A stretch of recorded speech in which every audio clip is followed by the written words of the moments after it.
We've all run into a similar situation. It's the last day of vacation. In this case, I'm in the Outer Banks. The conditions aren't great. I got a couple hours to fish. It's over 90 degrees and the wind is just howling. It's over 25 miles per hour and it's just making for really tough conditions. But I head out there anyway, hook up real quick, and it turns out not so great.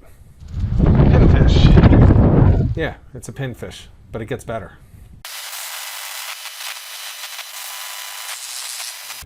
So I mentioned the heat and the wind, and it's important for me now to really work on positioning as I'm going for these speckled trout today. So I went out and headed out to a grass flat that I had been on earlier in the week, and I'm trying to work the deeper edges looking for bigger fish. As you can see right there, that was a big trout and came off, but I have the anchor with me. You know, I normally pedal continuously into the current, into the wind for positioning. But today the wind is just way too strong. So as soon as I get a bigger fish, I'm going to try to stay in that area, hit the same spot, and see if I can pull out fish after fish from the same school. Oh, man, I cut the line.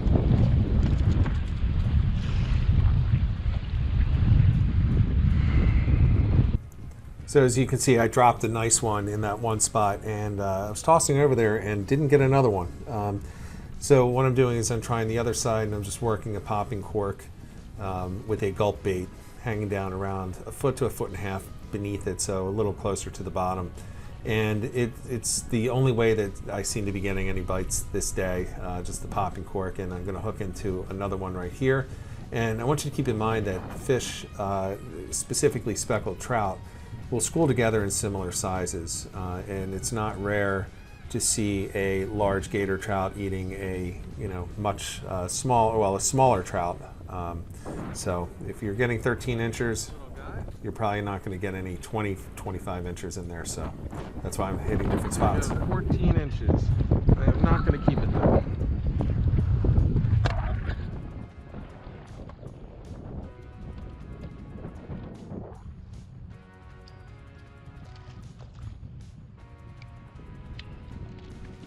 Now I've moved further down the flat and off to the side, so I'm actually right next to a deeper spot where it goes from this 1 to 1.5 feet down to about 7 or 8 feet next to it. And I'm fishing that edge next to the grass, and now I'm hooking into something nice. That's a nicer fish.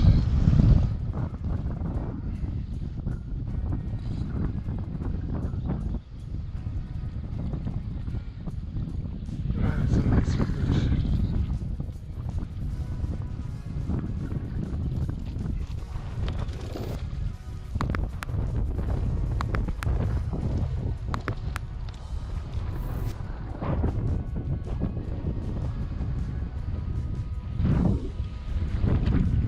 That was a nicer fish.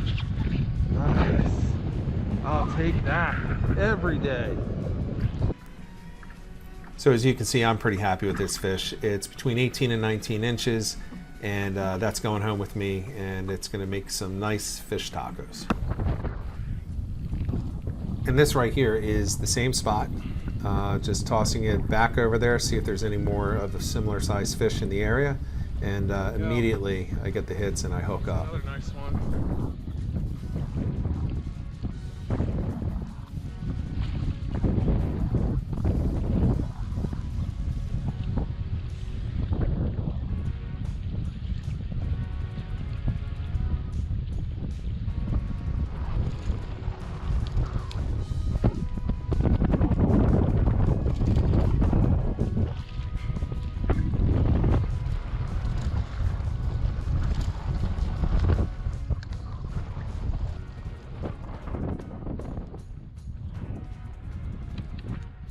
Another nice one. That might be even nicer than the last. Sweet.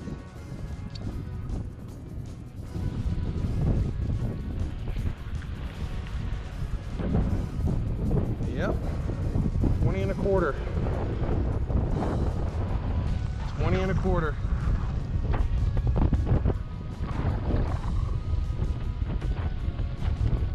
That is a beautiful fish right there. That is a beautiful catch. So I brought this one home as well, remeasured it afterwards, and it came in at exactly 20 inches.